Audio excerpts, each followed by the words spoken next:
Mga master, nais ko lamang pong ibahagi, no? Ito pong nangyari ngayong umaga.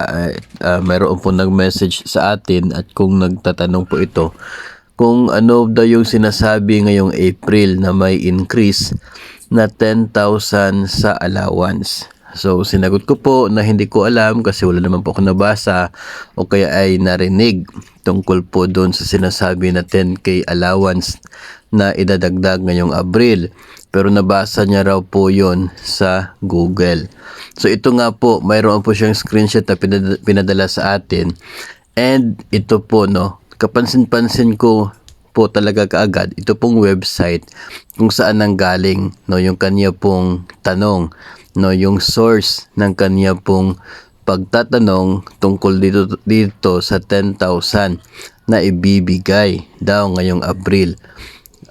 Ito po ay tungkol sa government, tapos yung website po is newsfirst.lk.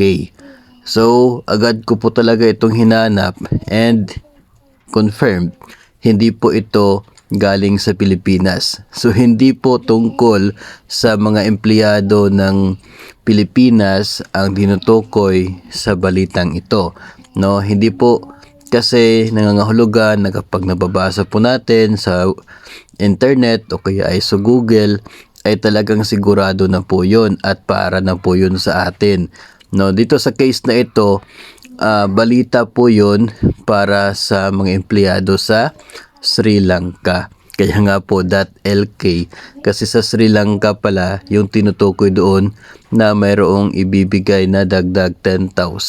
Hindi din po yun pesos, no? So isa po itong reminder para po sa ating lahat na bagamat maganda po na mag-search tayo online kung ano po yung mga latest na mga balita, updates, pero tingnan po natin mabuti yung source, no, kung saan po nanggaling yung binabasa natin, kasi baka mag-i-expect tayo tapos hindi pala para sa Pilipinas, no, hindi pala para sa atin na mga Pilipino yung binabasa natin, kasi yung website ay galing pala sa ibang bansa at para yun sa mga empleyado doon. Na doon kasi sa article nagbanggit po doon ng Ministry of Finance, ay hindi naman po Ministry of Finance yung tawag dito sa atin.